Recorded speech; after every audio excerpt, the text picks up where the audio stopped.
नमस्कार, मैं भावना। चलिए देखते हैं झारखंड की 15 फटाफट बड़ी खबरों को। झारखंड कैबिनेट के अहम फैसले, असिस्टेंट प्रोफेसर के लिए पीएचडी की अनिवार्यता खत्म। बुधवार को हेमंत सोरेन के नेतृत्व में झारखंड कैबिनेट की बैठक हुई। इसमें 32 प्रस्तावों पर मुहर लगी। हेमंत सरकार ने झारखंड में सरकारी भूखंडों की लीज बंदोबस्ती 30 साल से बढ़ाकर 60 साल, 90 साल और 99 साल तक के लिए कर दिया गया है। वहीं असिस्टेंट प्रोफेसर के लिए पीएचडी की अनिवार्यता को खत्म कर दिया गया है। झारखंड में गरीब विद्यार्थियों की मदद के लिए स्टूडेंट क्रेडिट कार्ड लागू। 10वीं और 12वीं कक्षा उत्तीर्ण गरीब विद्यार्थियों को उच्च शिक्षा प्राप्त करने के लिए आर्थिक सहायता प्रदान करने को लेकर झारखंड राज्य में गुरुजी स्टूडेंट क्रेडिट कार्ड योजना लागू की गई है। इससे राज्य के छात्रों को engineering, medical, law, research, IIT, IIM आदि में शिक्षा प्राप्त करने में सुविधा होगी। झारखंड कैबिनेट की बैठक में 32 प्रस्ताव पारित।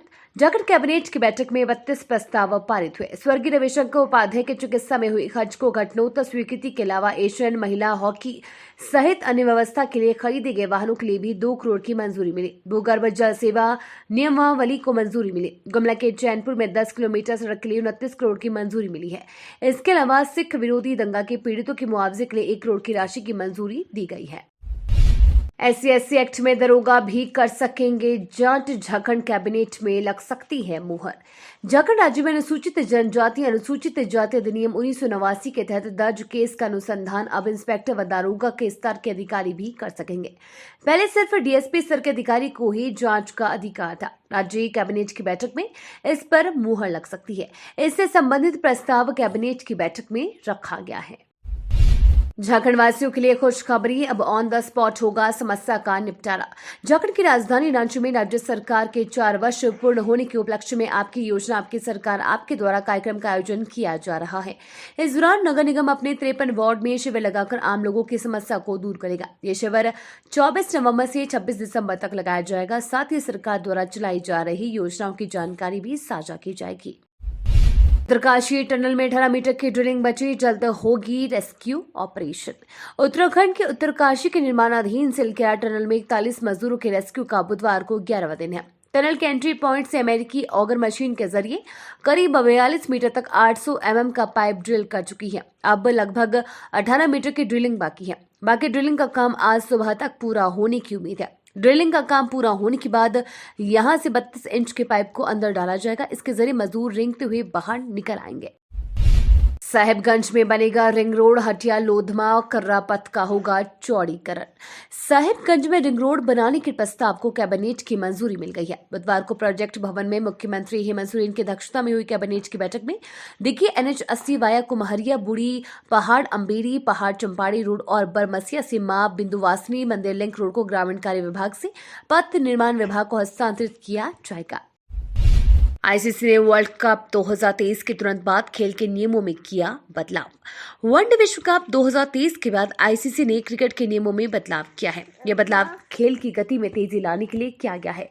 आईसीसी ने गेंदबाजों के लिए भी टाइम आउट जैसा नियम बनाया है। क्रिकेट की संचालन संस्था आईसीसी ने मंगलवार को कहा कि अगर गेंदबाज एक पारी में 30 बार नया ओवर शुरू करने में 60 सेकंड से ज्यादा समय लेता है तो गेंदबाजी करने वाली टीम पर 5 रन की पेनल्टी लगाई जाएगी। ये नियम फिलहाल पुरुष क्रिकेट में वनडे और T20 फॉर्मेट में लागू होगा। झारखंड अंडर 16 क्रिकेट में दुमका के 2 खिलाड़ियों ने बनाई जगह। झारखंड के दुमका के क्रिकेट खिलाड़ी चैतन्य वीर लगातार अपने कठिन परिश्रम से ऊंचाइयों को छूते जा रहे हैं। उन्हें झारखंड राज्य के अंडर 16 क्रिकेट टीम का कप्तान बनाया गया है। बीसीसीआई द्वारा पुणे में आयोजित विजय मर्चेंट ट्रॉफी के लिए बनी झारखंड राज्य के अंडर 16 क्रिकेट टीम में कुल 15 खिलाड़ियों को शामिल किया गया है। इनमें दुमका के 2 खिलाड़ी शामिल हैं।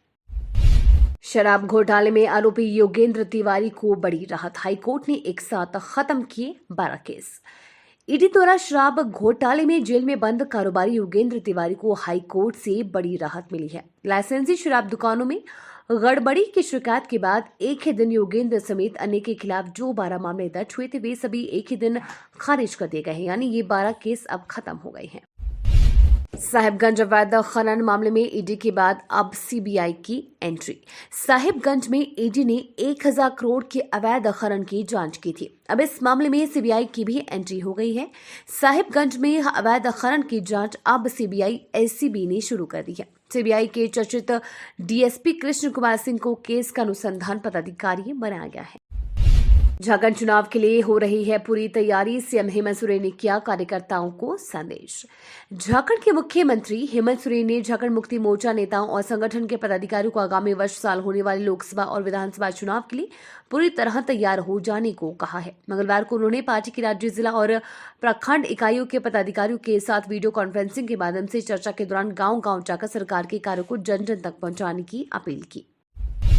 केंद्रीय मंत्री अमित शाह 1 दिसंबर को आएंगे झारखंड। केंद्रीय गृह मंत्री अमित शाह 1 दिसंबर को झारखंड के हजारीबाग में होने वाली सीमा सुरक्षा बल की 59वीं स्थापना दिवस परेड में शामिल हो सकते हैं। बीएसएफ के एक वरिष्ठ अधिकारी ने ये जानकारी दी।